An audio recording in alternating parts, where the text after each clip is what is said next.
Muy bien, vamos a estar empezando la lectura del capítulo 6 del Evangelio según San Juan, del verso 1 al verso 15. Estaré leyendo de la versión Reina Valera. Esto es referencia a la alimentación a los 5000. También lo vemos en Mateo 14, verso 3 al 21, en Marcos 6, verso 30 al 44 y Lucas capítulo 9, del verso 10 al 17. Se dan cuenta que en estos tres evangelios pasados, en estos Mateo, Marcos, Lucas, no se da mucha explicación. Se dan detalles, pero no se da tanta explicación como se da aquí en el Evangelio de Juan, capítulo 6, verso 1 al 15. Vayan y lean cómo por cuestión de contexto y obviamente para mayor amplitud, un panorama más amplio de este mismo evento, se les recomienda leer. Dice capítulo 6, verso 1 en adelante. Después de esto, Jesús fue al otro lado del mar de Galilea, el de Tiberias. Ahora, antes de seguir el verso 2 del capítulo 6 de Juan, ¿a qué se refiere con después de esto? Recordemos que en el capítulo 5, lo último que leímos es capítulo 5 es la sanación del paralítico de Betesda. Jesús es el confrontado, o más bien argumenta con los judíos de autoridades religiosas y les dice, ¿verdad? Ya que sanó al paralítico, porque lo hizo en día de reposo y no era muy permitido hacer cosas en día de reposo, no era válido, no era permitido y era una ofensa grande. Les dice la autoridad que tiene el Hijo igual que el Padre, o se compara con el Padre, y les da, conforme a la ley de Moisés, los testigos. Dice, depende a 2 o 3 testigos. Bueno, pues yo te voy a dar 2 o 3 testigos. Y le da los 3 testigos. Les da a Juan el Bautista, aunque él dice que no recibe testimonio de hombre, pero les da a Juan el Bautista porque es una de las personas que ellos mismos reconocían como enviado de Dios. Les da las obras que él hace, los milagros, las señales, y les da también el testimonio del Padre. Y dice, aunque no lo han oído, pero lo han leído. Porque las palabras, porque lo que ustedes estudian, porque los escritos hablan, el Padre está hablando de mí. Entonces, como el testimonio del Padre cuenta, el testimonio de las señales cuenta y el testimonio de Juan el Bautista cuenta, ahí están mis 3 testigos. Entonces, no pueden acusarme de algo que no he sido culpable, pero yo sí los puedo acusar a ustedes de que no me han creído, no han creído en mí. Bueno, eso es de ahí es donde se deriva el hecho de que diga Juan, después de esto. Entonces Jesús fue al otro lado del mar de Galilea, el de Tiberias, y le seguía gran multitud que veían las señales que hacía en los enfermos.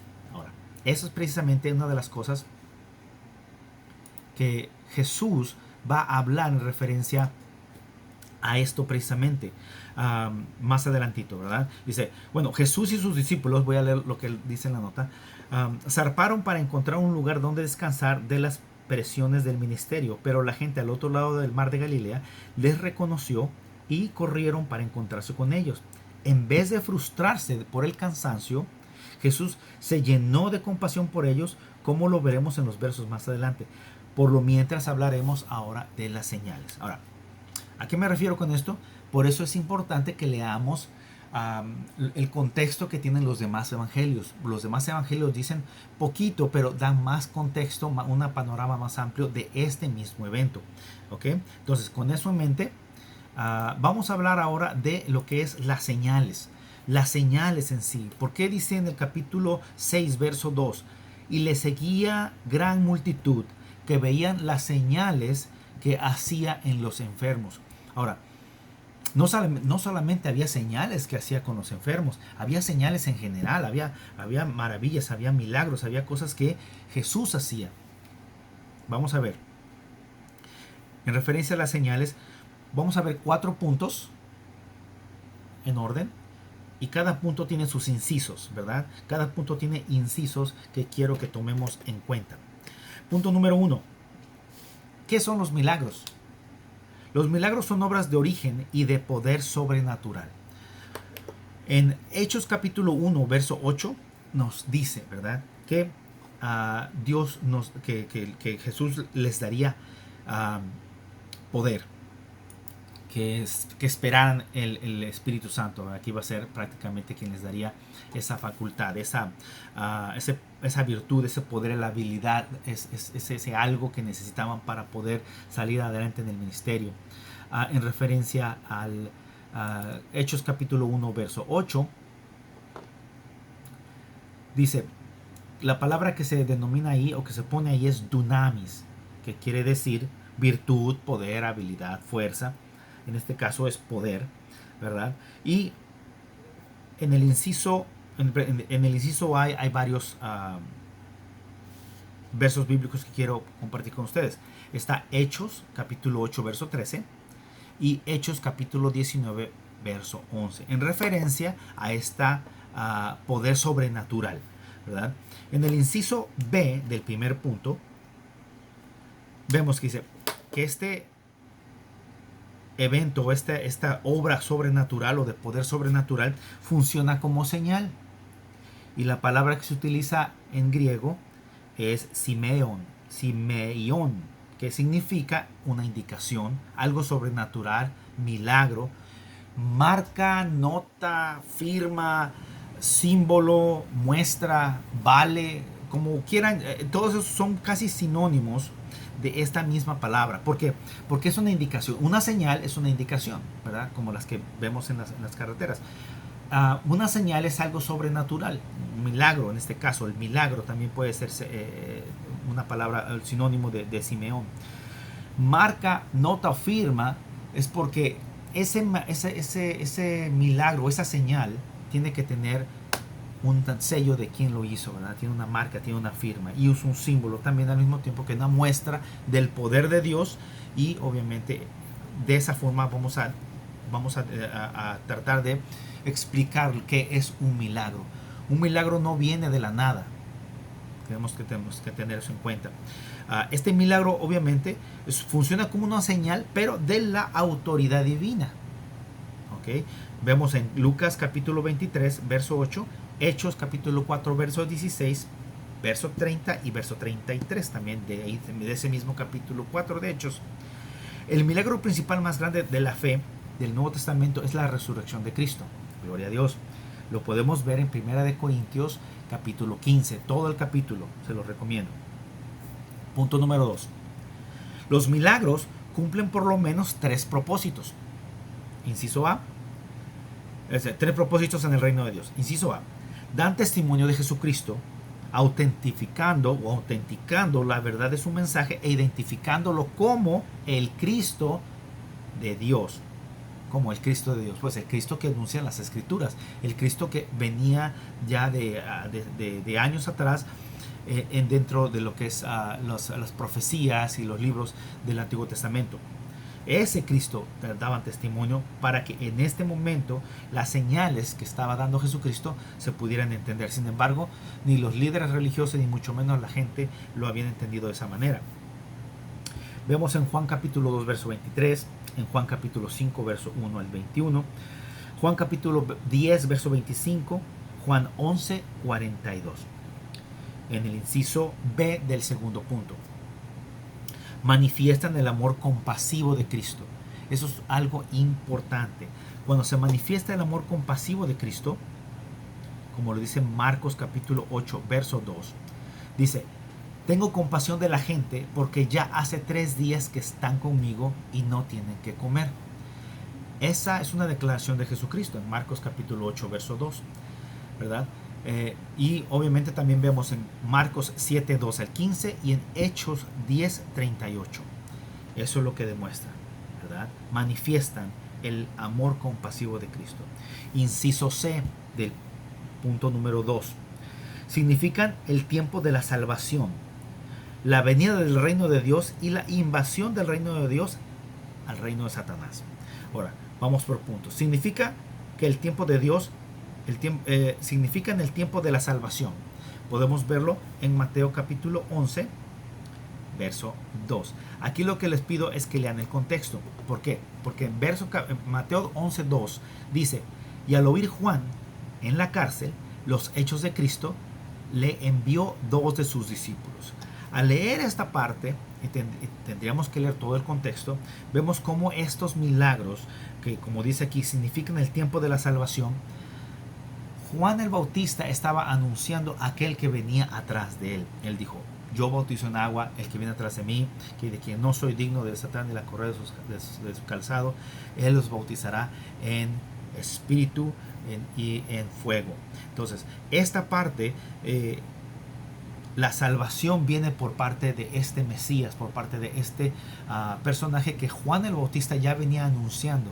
¿Sí? Y como Cristo ya les había dicho a estas personas, a los líderes religiosos en el capítulo 5, que Juan el Bautista era uno de los testigos, que Juan el Bautista había hablado de él, precisamente por estas cosas que están pasando hoy en día.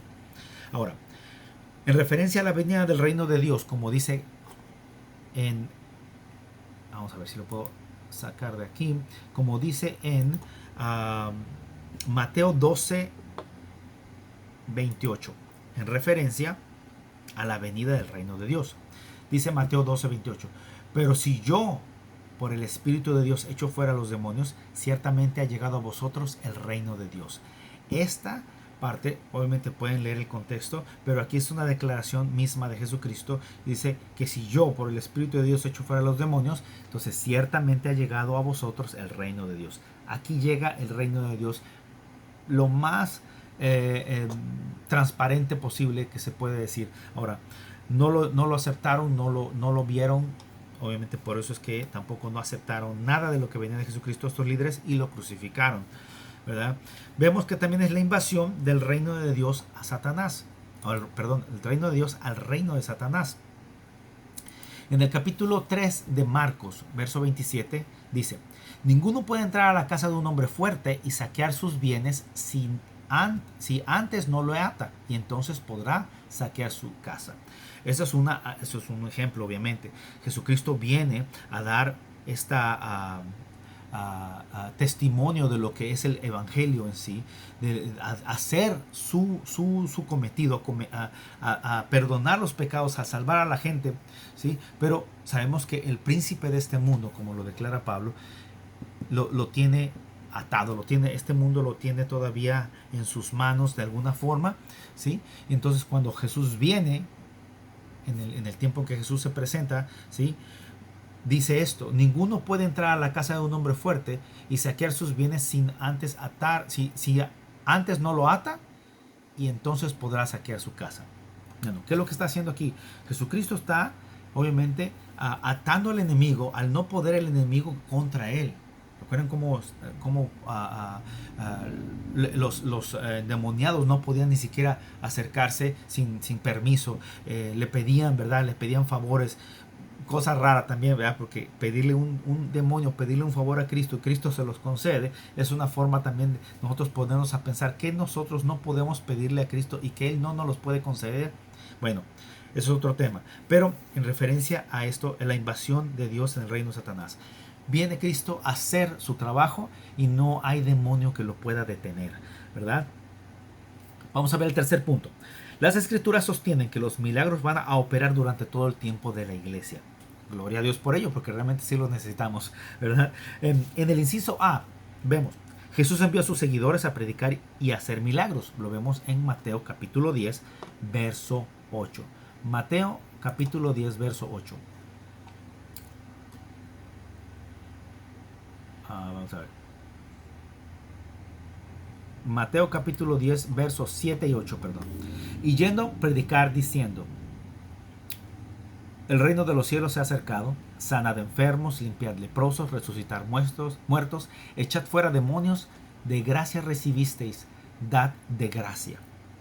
Este es un mandato de Jesús, esto es un mandato de Jesús, esto es Jesús hablando a sus discípulos, ¿verdad? Bueno, las escrituras sostienen que los milagros van a operar todavía hoy en nuestro tiempo. No hay excusa. Para eso se necesita santidad, para eso se necesita escudriñar las escrituras, para eso se necesita tener, obviamente, al Espíritu de Dios en nuestros corazones, en nuestras vidas, en todo lo que somos. Buscarlo, como dice la palabra, en espíritu y en verdad. Bueno, más adelante, dice en el inciso A, también Marcos capítulo 3, versos 14 y 15 y Lucas 9, 2 como referencias. Ah, en el inciso B, punto 3, inciso B. Jesús declaró que quienes mediante la predicación del Evangelio creyeran en Él iban a hacer las obras que Él hizo y aún mayores, ¿verdad? Lo vemos en Juan capítulo 14, verso 12. Vamos a ver si lo podemos ver. Juan capítulo 14, verso 12. Y aquí está uno más de estos de cierto te digo. Dice, de cierto os digo, que el que en mí cree, las obras que yo hago, Él las hará también y aún mayores hará, porque yo voy al Padre. Bueno, tenemos un ejemplo claro, un verso que apoya lo que se está diciendo. Jesús declaró que quienes mediante la predicación del Evangelio creyeran en Él, las cosas que Él hacía también las harían ellos de la misma manera y aún más grandes. También lo vemos en Marcos capítulo 16, verso 15. Como inciso C del tercer punto, el libro de los Hechos documenta la realización de los milagros, ¿sí?, en la vida de los creyentes. Todo el libro de los Hechos prácticamente es la realización de milagros tras milagros y eventos increíbles que uno se dice, bueno, ¿cómo fue que estos hombres sufrieron tanto, hicieron tanto, les pasó tanto y aún así todavía estaban gozosos? Bueno, porque tenían el dunamis del Espíritu, ¿verdad? Tenían esa unción, el poder, ¿verdad? Lo vemos en el capítulo 3, verso 1 al 9 de Hechos. También en el libro de Hechos, capítulo 5, verso 12. Libro de Hechos, capítulo 6, verso 8. Y también libro de Hechos, capítulo 8, verso 6. Hechos 9, 32, 35. Hechos 15, 12. Y Hechos 20, del 7 al 12. Ahora, a través del Nuevo Testamento se les llama señales, por las cuales se confirman la proclamación del Evangelio. Estas señales las podemos ver en el libro de Hechos completamente, ¿verdad? Hechos 4, 29 al 30, Hechos 14, 3. También lo vemos en el libro de Romanos 15, del 18 al 19. En el libro, la segunda epístola de segunda de Corintios 12, 12, perdón. En Hebreos 2, 3, 4. Bueno, me gustaría compartir con ustedes en referencia a este punto a Hebreos 2 del 3 al 4. Hebreos 2 del 3 al 4. Vamos a ver.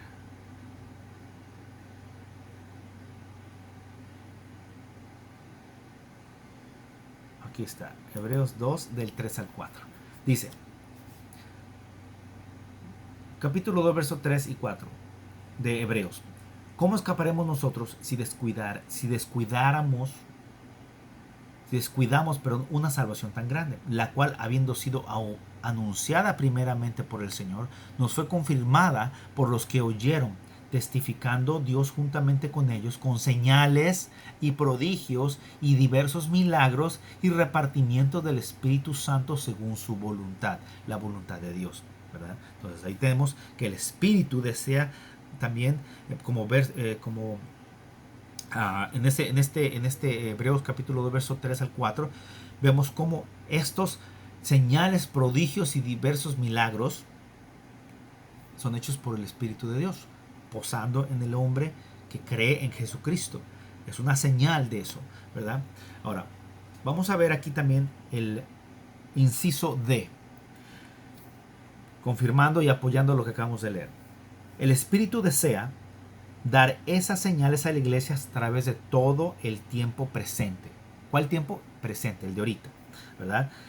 Como vemos en 1 Corintios 12, 8 al 12 y también verso 28. 1 Corintios capítulo 12, verso 8 al 12 y también el verso 28. Y también vemos Santiago capítulo 5, verso 14 y 15.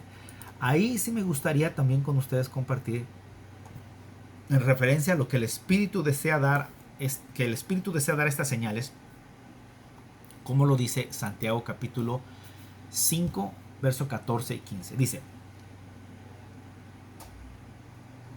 libro de Santiago capítulo 5, versos 14 y 15. Hace la pregunta Santiago, ¿está alguno enfermo entre vosotros? Llame a los ancianos de la iglesia y oren por él, ungiéndole con aceite en el nombre del Señor. Y la oración de fe salvará al enfermo, y el Señor lo levantará. Y si hubiere cometido pecados, le serán perdonados. Ahí está una de las cosas que nosotros tenemos que poner en práctica como creyentes. Créeme, no es que sea fácil o no sea fácil, es que se tiene que creer en Cristo. Y a veces las cosas, cuando vienen a tu vida, cuando vienen a tu familia, cuando vienen los enfrentas de frente, cuando hay cara a cara con esos eventos, tienes que tomar una decisión. O crees o no crees. ¿Okay? Entonces, dice aquí, ¿está alguno enfermo entre vosotros? Llame a los ancianos de la iglesia y oren por él, ungiéndolo con aceite en el nombre del Señor. Y la oración de fe salvará al enfermo, y el Señor lo levantará. Y si hubiere cometido pecados, le serán perdonados. Los sana y les perdona los pecados. ¿Quién hace eso? Jesucristo solamente, ¿verdad? El Espíritu mismo que está el mismo Espíritu que está sobre Jesucristo es el mismo Espíritu que Jesucristo nos dejó a nosotros. Esa proclamación que hace Jesucristo cuando lee el pergamino, cuando lee las escrituras, dice, el Espíritu de Dios está sobre mí, y luego les dice que se cumple esa profecía, se cumple en él. Bueno, aquí está, ¿verdad? También nosotros tenemos ese mismo Espíritu. No cambia, el Espíritu no cambia. Es el mismo Espíritu de Dios. Y ahora vamos a ver como punto 4. El punto número 4. El Nuevo Testamento también enseña que las señales y los prodigios serán realizados por maestros y predicadores falsos, sobre todo por el anticristo y su falso profeta. Lo vemos en capítulo 24 de Mateo y segunda de Tesalonicenses 2:9. Vamos a ver el primero. Vamos a ver, Mateo 24. Dice, porque se levantarán falsos cristos y falsos profetas y harán grandes señales, la misma palabra, Simeón,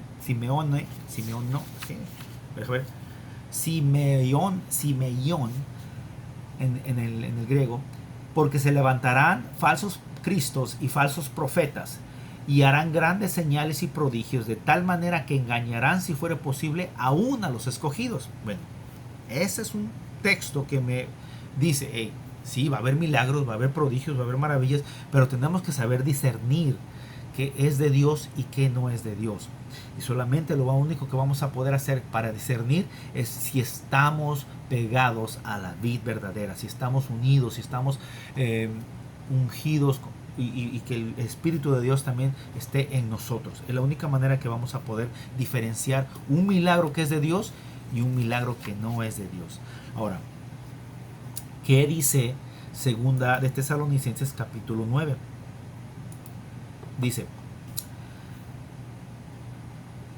inicuo cuyo advenimiento es por obra de Satanás, con gran poder y señales y prodigios mentirosos. Vamos a leer el contexto. Segunda de Tesalonicenses 2:9. La manifestación del hombre de pecado.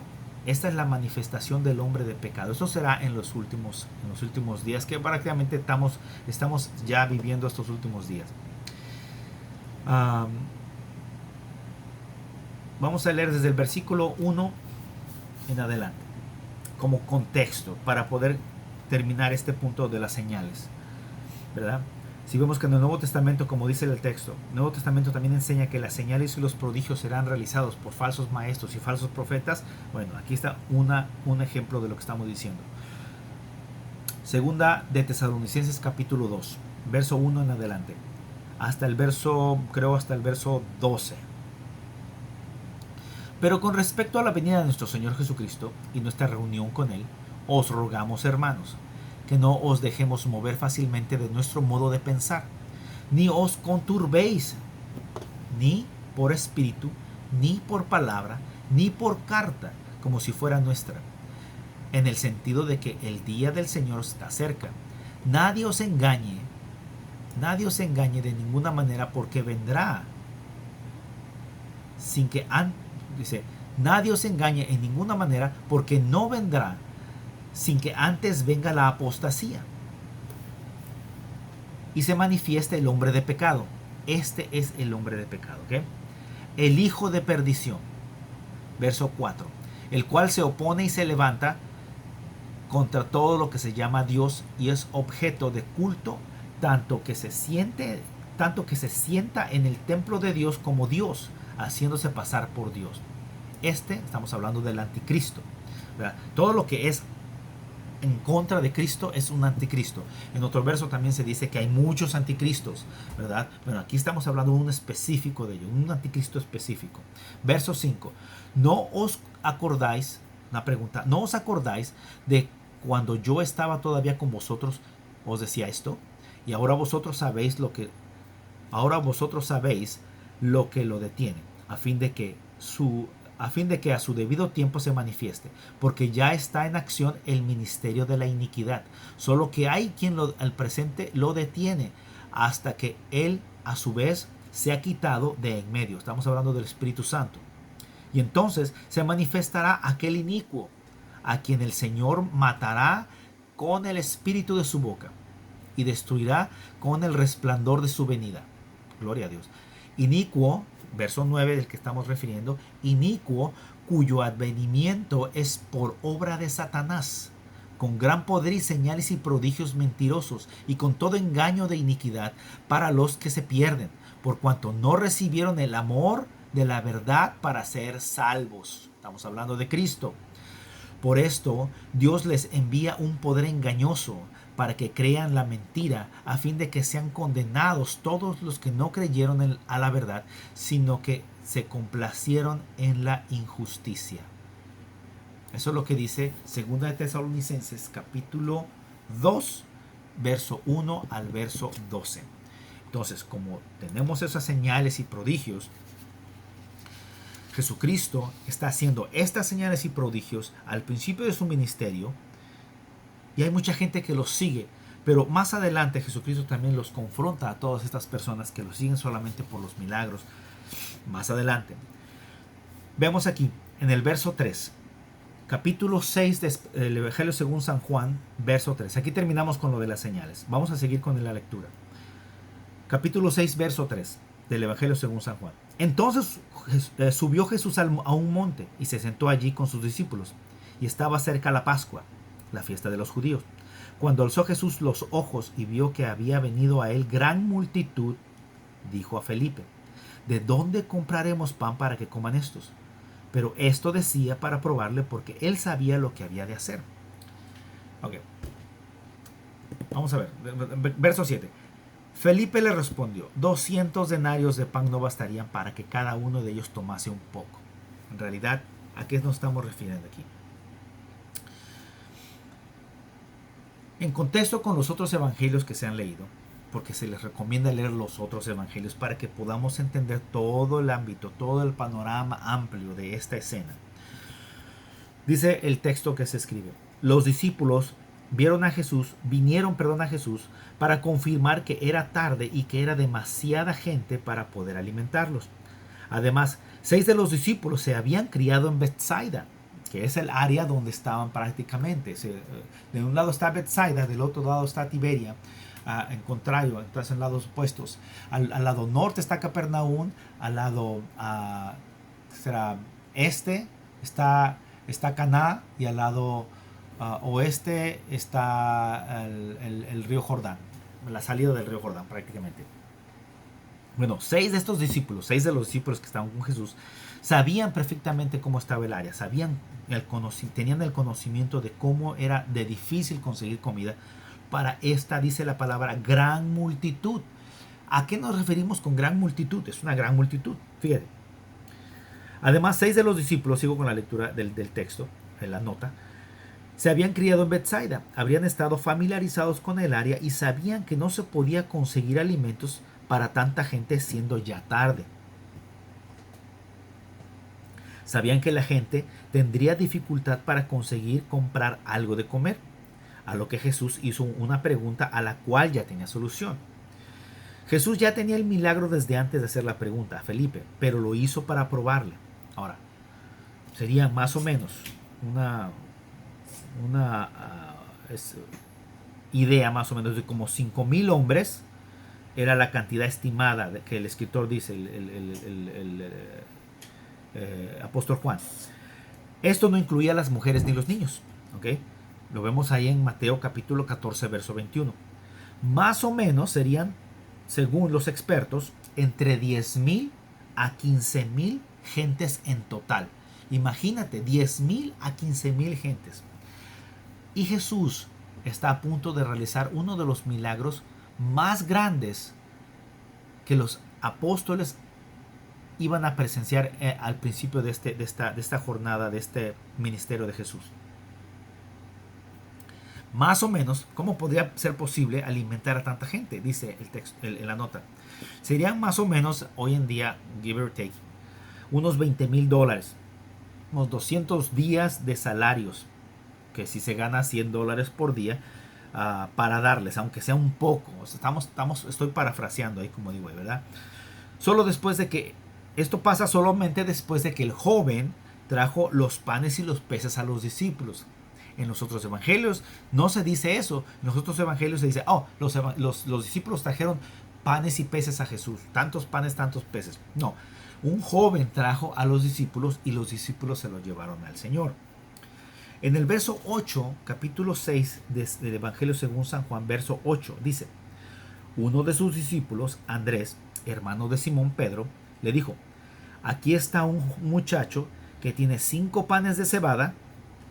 Atención, 5 panes de cebada, la fiesta de la cosecha de cebada en este mismo mes de Nisan, entre marzo y abril, que es la fiesta de la Pascua, antes de la fiesta de la Pascua, y este muchacho trae panes de cebada, no es casualidad.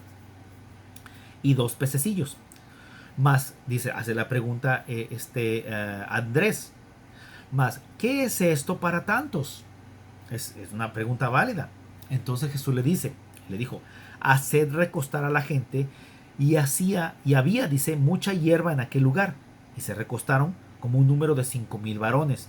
Y tomó Jesús aquellos panes, y habiendo dado gracias, una de las cosas que tiene Jesús siempre haciendo esto, antes de hacer el milagro siempre habla con el Padre, esa comunión que tiene, esa comunión que siempre tuvo y siempre ha de tener. Habiendo dado gracias, les repartió entre los discípulos, y los discípulos entre los que estaban recostados, asimismo los peces, cuanto querían. Cuanto querían. Ahora fíjate, ese es uno de los puntos que quiero también poner. Aparentemente el milagro de multiplicar la comida tuvo que pasar durante el proceso de partir el pan y repartir los peces. ¿Cómo fue que pasó? Nadie se explica o no se explica. Obviamente está la oración de Jesús, la conexión de Jesús con el Padre, Jesús con los discípulos y los discípulos con las personas que están recibiendo el pan y los peces. Pero si los panes se hicieron pequeños mientras se pasaban de mano en mano o no, no lo sabemos. Si los peces pasaban de canasta en canasta y se llenaban ante los ojos de los presentes, o solo mientras estaban en las manos de Jesús o en las manos de los discípulos, no se explica ni se dan más detalles, pero sí se dice que se saciaron de peces, y el pan sobró, y todo con tan solo 5 panes y 2 peces. Este milagro continuó hasta que todos comieron. Lo pasó también como si leyeron en el libro de Isaías, cómo hace el milagro con la viuda de Sarepta. Le dice que le dé de comer la torta de la masa que está haciendo, que le dé primero de comer a él, y que después ella y su hijo comieran, y que mientras ella hiciera eso, el aceite y la harina no faltarían, sino que no se iba a acabar. Bueno, hasta que la mujer hizo llenar muchos cántaros y le dijo, trae no pocos cántaros, le dice, no pocos.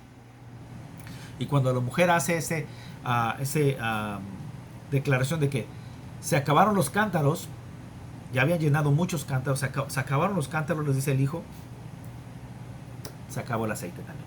Entonces prácticamente hasta que continuó, hasta que todos comieron, como en este caso, y hasta que la mujer juntó lo suficiente aceite para que pudiera venderlo y sobrevivir el tiempo de esa necesidad que tenía, ¿verdad? En referencia a los panes y los peces, vamos a ver qué significan los panes y los peces. El milagro de alimentar a 5,000 hombres se registra en los 4 evangelios. Eso es un punto importante.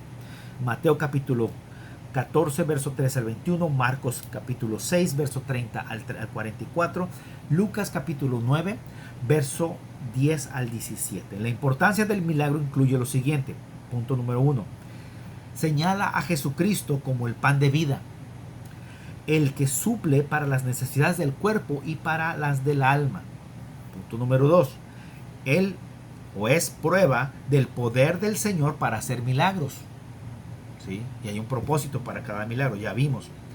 Punto número 3. Es un ejemplo de su compasión por las personas necesitadas, como lo vemos en Mateo capítulo 14, verso 14. También lo vemos como en Éxodo capítulo 34, verso 6. Este es Moisés. Y en Miqueas capítulo 7, verso 18. Se les recomienda que lo lean. Punto número 4. Enseña que lo poco que se tiene puede convertirse en mucho si lo entregamos o si lo ponemos en las manos del Señor. Y Él los bendice, ¿verdad? Y es bendecido, todo eso es bendecido por Dios. Bueno, tenemos que tomar eso en cuenta. Todo esto que necesitamos, todas las necesidades que tenemos, ¿las puede suplir Dios? Sí. Amén. Lo vemos en Mateo capítulo 14, verso 19. Ahora, habiendo dicho eso, esos 4 puntos, pueden recorrer el tape, ponerle pausa, anotarlos como quieran. Capítulo 6 según San Juan, verso 12. Seguimos con la lectura. Y cuando se hubieron saciado, dijo a sus discípulos: recoger los pedazos que sobraron, para que no se pierda nada. Recogieron pues y llenaron 12 cestas de pedazos, que de los 5 panes de cebada sobraron a los que habían comido. Aquellos hombres entonces, viendo la señal que Jesús había hecho, dijeron: este verdaderamente es el profeta que había de venir al mundo. Ojo, estos que dicen este es verdaderamente el hombre, es verdaderamente el profeta que había de venir al mundo, no son los discípulos, son los hombres que mencionan, los como 5,000 varones que mencionan que se alimentaron, fueron los que decidieron o tomaron una decisión, como dice en la nota que está más abajo. Y eso lo vemos en los diferentes versos que se ponen. Deuteronomio capítulo 18. Todo el capítulo 18 habla acerca de esta profecía que en el libro de Deuteronomio se dice. Es Moisés hablando con Dios y Dios hablando con Moisés. Y poniendo obviamente ese profeta que habría de venir. Bueno, estos hombres parece que sí eran, al menos sí se sabían las profecías. Y obviamente tomaron en cuenta eso. Sin embargo, estaba fuera de tiempo. Dios hace un milagro. Estos hombres tratan de razonar ese milagro y ponen una profecía que estaba fuera de tiempo. Estaba cerquita, pero no era tiempo todavía. Deuteronomio capítulo 18, verso 15 está eso. También lo vemos en Mateo capítulo 11, verso 3, en Mateo capítulo 21, verso 11, en Juan capítulo 1, verso 21. Pongan atención. Y en Hechos 3:22, también como en Hechos 7:37. Ahora, en la nota que puse, Jesús alimentó a estos tal como Moisés alimentó a sus ancestros. Y cuando ellos se dieron cuenta y se acordaron de lo que habían leído, vamos a ver aquí, se acordaron de lo que habían leído, obviamente estamos hablando del libro de Deuteronomios, ¿verdad? Se acordaron de la profecía de Moisés y en una conclusión llegó a sus cabecitas locas y sus pancitas llenas, ¿verdad? En plena digestión, y se les ocurre esto: coronémoslo rey, pues este es el profeta que dijo Moisés en sus escritos. Finalmente alguien poderoso los libraría, esa era su idea, de las manos de los romanos, tal como Moisés había librado a los hebreos de los egipcios. Pero no era por ahí el asunto. Jesús reconoció lo que estaban pensando, porque recuerden que Jesús conoce a los hombres. Jesús conoció el momento, miró el ambiente, sintió obviamente en su espíritu que iba a hacer, que estos hombres iban a hacer esto, lo iban a levantar como rey, lo iban a obligar prácticamente a ser rey. Y Jesús no les permitió eso porque no era su tiempo todavía. En uno de los evangelios, por eso les digo que estén, como que tengan ese contexto, dice: Jesús reconoció el ambiente e inmediatamente se retiró. Esta bola de ideáticos, pongo yo, lo obligarían a ser rey y condujo a sus discípulos a Capernaum. O sea, las personas que habían sido alimentadas querían convertirlo en rey. Jesús no los permitió. Incluso dice que se levantó y los mandó para su casa. O sea, los bajó de la nube. Váyanse para su casa, ya es tarde. ¿Verdad? Entonces Jesús sabía lo que tenía que decirles y cómo tenía que decírselos. Ahora, agarró a sus discípulos y fue para Capernaum, que es precisamente al otro lado del mar de Galilea, ¿verdad? Entonces prácticamente está navegando la forma más rápida de ir a esas ciudades, que es, tengo aquí un mapa, y también se los puse yo un mapa ahí, el mapa según de Israel en los tiempos de Jesús. Hay varias ciudades alrededor del mar de Galilea, como Caná, Genezaret, Corazín, Capernaum, Betsaida. Al otro lado está Magdala, Tiberias, Hippo, Gersasí, o ¿cómo se dice? Gergesa, algo así. Bueno, también está Nazaret, pero está Nazaret más arriba de la montaña. Dice la nota: pero antes habló con los presentes Jesús y los mandó a sus casas, y como pudo se escapó al monte. Y esta parte, en el capítulo 6 del Evangelio de San Juan, verso 15, también es muy importante comentarla, porque dice: pero entendiendo Jesús que iban a venir para apoderarse de él y hacerle rey, volvió a retirarse al monte solo. Lo vemos también en el capítulo 14 de Mateo, verso 23. Qué importante lección nos da Jesús al orar solo. Mira, con esta nota acabo. Mientras estuvo en la tierra, a menudo Jesús buscó tiempo para estar a solas con Dios. Lo vemos en Marcos capítulo 1, verso 35, en Marcos capítulo 6, verso 46, en Lucas capítulo 5, verso 16, en Lucas capítulo 6, verso 12, en Lucas capítulo 9, verso 18, en Lucas 22, del 41 al 42, y como si fuera poco, voy a leer en Hebreos, en el libro de los Hebreos, capítulo 5, verso 7, que es una de las porciones que nos va a dar un poquito más de luz. Capítulo 5 de Hebreos, verso 7 dice: y Cristo, en los días de su carne, ofreciendo ruegos y súplicas con gran clamor y lágrimas al que le podía librar de la muerte, fue oído a causa de su temor reverente. Esa es la oración, esa es la comunión que tenía Jesús con su Padre, con el Padre Celestial. Jesús buscaba momento tras momento y se fue a orar, y se retiró a orar, y se alejó a orar, y se fue y subió solo a orar, etcétera, etcétera, etcétera. Un tiempo a solas con Dios es esencial para el bienestar espiritual de todo creyente. Hay una nota un poquito difícil de digerir en esta parte. La falta de deseo por la oración y la comunión solitaria con el Padre Celestial es una señal inequívoca de que la vida espiritual de una persona está en proceso de decadencia. Si está sucediendo esto, hay que volverse de todo lo que desagrada al Señor y consagrarse de nuevo y perseverar en busca de Dios y su gracia salvadora. Con esto nos ponemos en contacto. Tendríamos que tener obviamente eso. Después de que Jesús había hecho el milagro, fíjate, ¿qué necesidad tenía? Obviamente él sí tenía la necesidad, obvio, tenía la necesidad de estar con el Padre después de hacer el milagro. Pero muchas de las veces cuando algo sucede en nuestras vidas, nos gusta hacer alarde de eso, nos gusta nos hace sentir bien. Claro que nos hace sentir bien. Sin embargo, en lugar de eso, tendríamos que ir en oración y darle gracias a Dios por el milagro que ha pasado.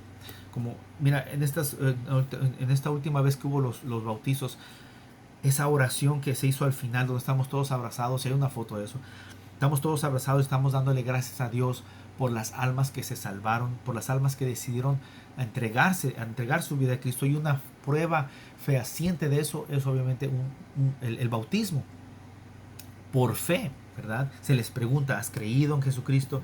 ¿Crees que fue crucificado y levantado de entre los muertos? ¿Crees que es el único camino al Padre? ¿Crees que es la salvación? Y se les dice, se les pregunta, aceptan, son bautizados. Esa es un milagro prácticamente, es un milagro hecho. Bueno, pues aquí Jesucristo está dando un ejemplo de orar a solas, de orar solo. Y ve a tu lugar privado, ve a tu lugar solitario y sé tú con el Señor. Y el Señor te va a dar la pauta para que tú también encuentres esa gracia salvadora que Dios tiene. Dice Lucas capítulo 18, verso 1. También le refirió Jesús una parábola sobre la necesidad de orar siempre y no desmayar. Capítulo 18 de Lucas, verso 1. Esta es la parábola de la viuda y el juez injusto. También le refirió Jesús una parábola sobre la necesidad de orar siempre y no desmayar, diciendo: había en una ciudad un juez que ni temía a Dios ni respetaba al hombre. Había también en aquella ciudad una viuda, la cual venía a él diciendo: hazme justicia de mi adversario. Y él no quiso por algún tiempo. Pero después de esto dijo entre sí: aunque ni temo a Dios ni tengo respeto a hombre, sin embargo, porque esta viuda me es molesta, le haré justicia, no sea que viniendo de continuo me agote la paciencia. Y dijo el Señor: oíd lo que dijo el juez injusto. ¿Acaso Dios no hará justicia a sus escogidos, que claman a él día y noche? ¿Se tardará en responderles? Os digo que pronto les hará justicia. Pero cuando venga el Hijo del Hombre, ¿hallará fe en la tierra? Es una pregunta. Cuando venga el Hijo del Hombre, la pregunta es: ¿hallará fe en la tierra? Hagámonos esa pregunta y que Dios me lo bendiga. Contéstenla con todo el corazón, contéstenla con toda humildad, contéstenla con toda verdad. Oremos, que Dios me los guarde. Bendito Padre, gracias Señor. Gracias Señor por esta enseñanza. Gracias Padre Santo, porque a pesar, Señor, que tú tienes el poder de hacer milagros, proezas, maravillas, tenías la virtud, tenías ese poder de hacerlo para dar señal, para hacer cosas sobrenaturales sobre esta tierra. Aún así, Señor, tenías esa necesidad de orar, de esa necesidad de irte a solas con tu Padre, con nuestro Padre. Gracias porque aún todavía sigues haciendo como Felipe. Nos haces preguntas y nos pones a prueba. Y quieres que respondamos correctamente. Y una y otra vez tratamos de responderlo en lo físico, y cuando la respuesta es simplemente en lo espiritual. Ayúdanos, Señor, a entender todas las palabras de tu escritura, todas las palabras que este profeta, que este escritor, que este discípulo ha escrito. Ayúdanos, Señor. Guíanos con tu Espíritu Santo, que seamos capaces de entenderlo. Y tú que eres el pan de vida, tú que eres, Señor, el dador de todas las cosas que necesitamos, tú eres el suplidor de todas las cosas que necesitamos. Ayúdanos, Señor, y socórrenos en el nombre de Cristo Jesús. Pongo mi oración para que no tenga estorbo. Amén y amén.